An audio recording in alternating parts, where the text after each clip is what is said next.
बिस्मिल्लाहिर्रहमानिर्रहीम।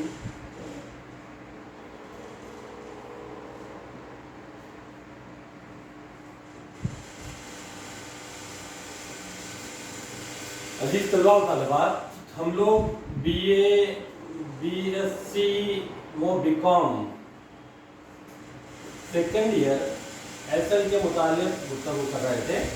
हमने वली औरंगाबादी और सिराज औरंगाबादी की गज़लें देखी। मीर तकी मीर शायर जो हमारे शामिल अली साहब तीसरे शायर हैं, मीर तकी मीर। हमने मीर तकी मीर का मुकम्मल तारुफ भी हासिल किया, इनकी शायराना खुसूसियात पर गुफ्तगू भी की। आइए अब हम मीर तकी मीर की गज़ल का मुताला करते हैं जिसकी हमने कल क़िरात की थी। आइए उसी गुफ्तगू को, उसका खुलासा और तशरीह याद हासिल करते हैं। मीर तकी मीर, मीर तकी मीर गज़ल है। हस्ती अपनी हुबाब की सी है। अजीज तलबा तालिबात, इस गज़ल के कुछ अशार पर भी हमने गुफ्तगू की, उनकी खुसूसियत पर भी गुफ्तगू की थी। आइए हम अब तफसीलन इस गज़ल की तरफ चलते हैं। अब कोशिश करेंगे इंशाल्लाह आज के इस बात में हम इस गज़ल की तकमील करें। गज़ल है,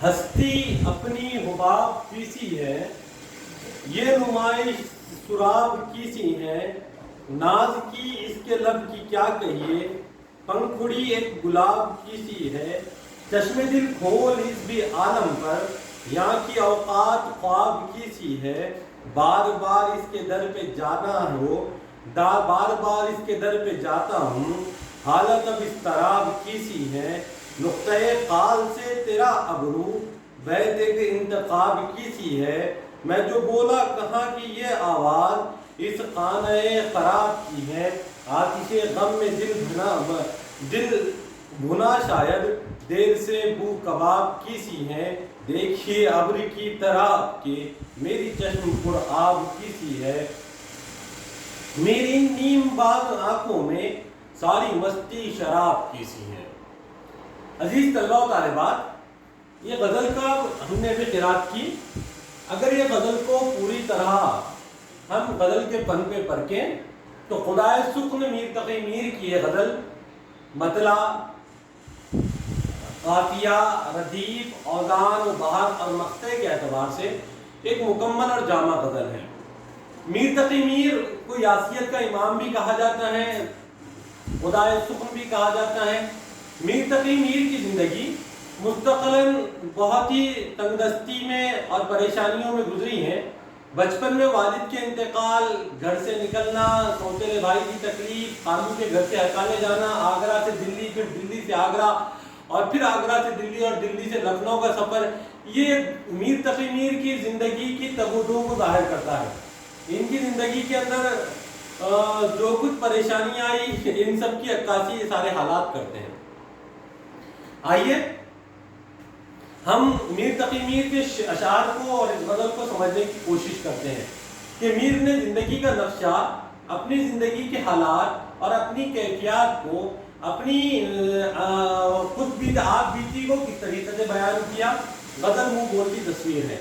शायर कहते हैं हस्ती अपनी हुबाब की सी है, ये नुमाइश सुराब की सी है। अजीज तलबा व तालिबात, ये शेर, इस शेर में शायर ने जिंदगी की हकीकत को बयान किया है। शायर कह रहे हैं हस्ती अपनी हुबाब की सी है, ये नुमाइश सुराब की सी है। कि ऐसी एक शेर गालिब ने भी कहा था कि बाजी चाहे अतफाल है दुनिया मेरे आगे, होता है शबो रोज तमाशा मेरे आगे। कि गालिब ने कहा था दुनिया मेरे लिए बच्चों का खिलौना है। एक फलसफियाना शेर था। यहाँ पर वाज़ेह तौर पर मीर तकी मीर ने अपने शेर के अंदर कहा कि हस्ती अपनी हुबाब की सी है। हुबाब, हुबाब कहते हैं पानी के बुलबुले को, हुबाब पानी का बुलबुला, हुबाब कहते हैं पानी के बुलबुले को। शायद कहता है हस्ती अपनी हुबाब की सी है कि ये नुमाइश सुराब की सी है कि ये दुनिया बेवक़्त है, दुनिया एक दिन खत्म हो जाने वाली है اور اس طریقے سے ختم ہوگی جیسے پانی پر بلبلا اٹھتا ہے، اس کا وقت کچھ ساعتیں ہوتی ہیں، جس تیزی سے پانی پر بلبلا اٹھتا ہے اور ختم ہو جاتا ہے، بس زندگی کی حقیقت بھی اتنی ہی ہے۔ اور یہ جو ساری چیزیں دنیا کے عیش و عشرت ساز و سامان نظر آ رہے ہیں، یہ سارا کی سارا سراب کہتے ہیں دھوکے کو، یہ سارا کی سارا دھوکا ہے۔ ہاں، یعنی شاعر نے تشبیہاً حباب یہ لفظ استعمال کیا کہ زندگی کی حقیقت کو وضاحت کریں کہ زندگی، آدمی یہ سمجھتا ہے کہ میں 50 سال 60 سال 70 سال جی لوں گا، یہ 50 سال 70 سال 80 سال اس کی زندگی یہ ممکنہ زندگی ہے، متعینہ زندگی نہیں ہے، بلکہ متعینہ چیز تو اسے کہتے ہیں جس کو کہ ایک وقت کی بانڈنگ ہو۔ لیکن انسان دنیا میں نہ ہی اپنی مرضی سے آیا ہے، نہ ہی اپنی مرضی سے جائے گا۔ ہاں، یہ بات طے ہے کہ ایک پروسیس ہے، اللہ نے ماں باپ کے ذریعے سے لگائی، وہ پورا ماں کے پیٹ کے اندر 9 مہینے 10 دن کا وقت قائم کر کے دنیا میں جب آتا ہے تو وہ آ تو گیا ہے، لیکن اب جائے گا کب، اس کا وقت کب ختم ہوگا، اس کی زندگی کتنی ہے، کتنی ساعتیں یہ دنیا میں رہے گا، یہ کتنے سال دنیا میں رہے گا، اس کا کسی کے پاس کوئی تعین نہیں ہے، کوئی متعینہ وقت نہیں ہے، بلکہ ممکنہ طور پہ کہتے ہیں کہ 60 سال جیے 70 سال جیے، یعنی زندگی کا ایوریج لگا کر دنیا والے کہتے ہیں۔ لیکن شاعر نے سمجھانے کے لیے دنیا کی حقیقت بتائی کہ دنیا کی زندگی ایک حباب کی طرح، پانی کے بلبلے کی طرح ہے۔ پانی کے بلبلا جتنی ساعت کے لیے پانی پر ابھرتا اور چلا جاتا ہے، بس اتنی انسان کی زندگی ہے، اور انسان کو اپنی زندگی کی حقیقت کو سمجھنا چاہیے۔ اور یہ جو سارے جھمیلے آس پاس لگے ہیں، یہ ساری زیب و زینت، یہ ساری نمائشیں، یہ عیش و عشرت کے سامان، جس کی تب و دو میں آدمی لگا ہوا ہے، دن کو دن اور رات کو رات نہیں دیکھتا، بلکہ اپنے زندگی کی حقیقت کو بھی آدمی فراموش کر گیا، اور آدمی نے اپنے دنیا میں آنے کے مقصد کو بھی فراموش کر گیا۔ ان ساری چیزوں کو فراموش کر کے کہ اس کی تکلیف کیوں ہوئی تھی، خالق نے اس کو زمین پر بھیجا کیوں تھا، اس کا زندگی کا مقصد کہتے ہیں قرآن کر وما خلقت الجن والانس الا لیعبدون، یا علامہ اقبال کہتا ہے، علامہ اقبال کہتے ہیں درد دل کے واسطے پیدا کیا انسان کو، ورنہ عشق کے لیے کچھ کم نہ تھی کروں بیاں، ورنہ عبادت کے لیے کچھ کر کہ اقبال نے کہا کہ اللہ نے انسان کو دوسرے انسان کے درد کو سمجھنے کے لیے، درد دل کے واسطے پیدا، ایک دوسرے کو سمجھنے کے لیے، ایک دوسرے کے درد دکھ بانٹنے کے لیے انسان کو انسان کی ہمدردی اور خدمت کے لیے پیدا کیا ہے، ورنہ عبادت کے لیے کچھ کم نہ تھی کروں بیاں۔ ورنہ اگر اللہ کو انسان سے عبادت ہی کروانی ہوتی تو اللہ کے پاس فرشتے انسانوں سے بہتر تھے عبادت کرنے کے لیے۔ اللہ نے انسانوں کو عبادت کے لیے نہیں بلکہ انسان کو انسان کی خدمت کے لیے پیدا کیا ہے۔ تو شاعر کہہ رہا ہے ہستی اپنی حباب کی سی ہے،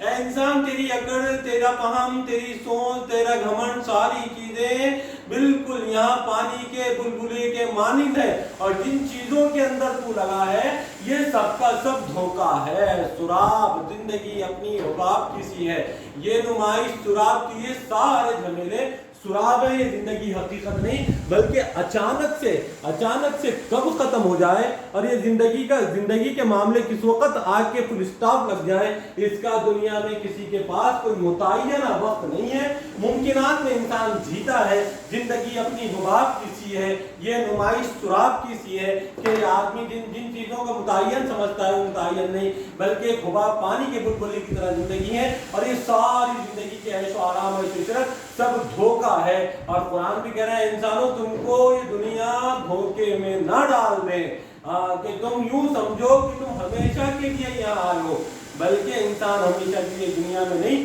جیسے پانی کا بلبلا ہوتا ہے، بس اتنی اس کی زندگی، انسان کو اپنی حقیقت کو سمجھنا چاہیے۔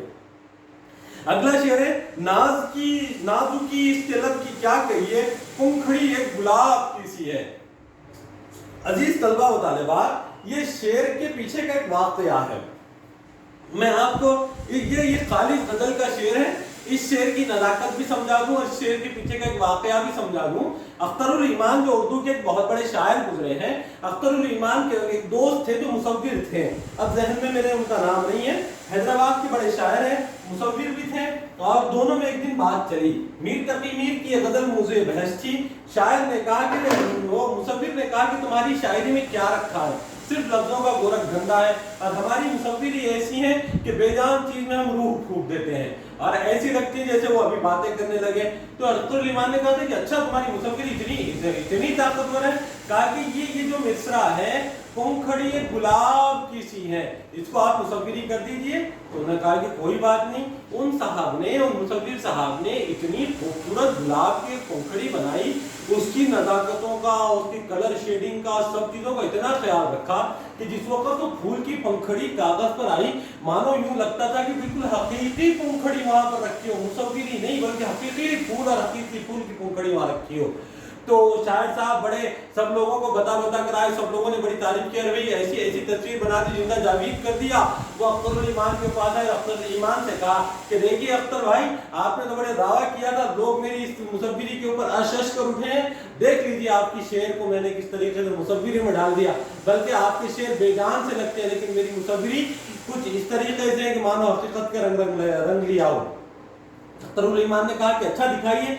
जब वो पंखड़ी वहां पर उन्होंने मुसव्विर ने लगाई, तो अख्तरुल ईमान ने कई एंगल से उस पंखड़ी को देखा और कहने लगे भाई पंखड़ी तो बड़ी खूबसूरत बनाई है, पंखड़ी तो बड़ी खूबसूरत बनाई है, लेकिन मैंने आपसे कहा था पंखड़ी एक गुलाब की सी है बनाई है। मैंने गुलाब की पंखड़ी बनाने के लिए नहीं कहा था, मैंने कहा था कि पंखड़ी एक गुलाब की सी है बनाई है। तो कहा कि इसमें क्या है? कहा कि शायर कहता है नाजुकी उनके लब की क्या कहिए, पंखड़ी गुलाब की सी है। कहा कि शायर ने जो यहाँ पे सी का इस्तेमाल करते हुए महबूब के होठों को गुलाब की पंखड़ी बयान की थी। आपकी मुसव्विरी में पंखड़ी ही नजर आती है, लेकिन शायर का ये लफ्ज सी किसी और तरफ इशारा करता है कि गुलाब की पंखड़ी भी अपनी जगह है, उसकी नजाकत भी अपनी जगह है, और उसकी पीछे पसे पर्दा जो चीज कार फरमा है, जिस चीज की तरफ शायर इशारा कर रहा है वो भी कार फरमा है।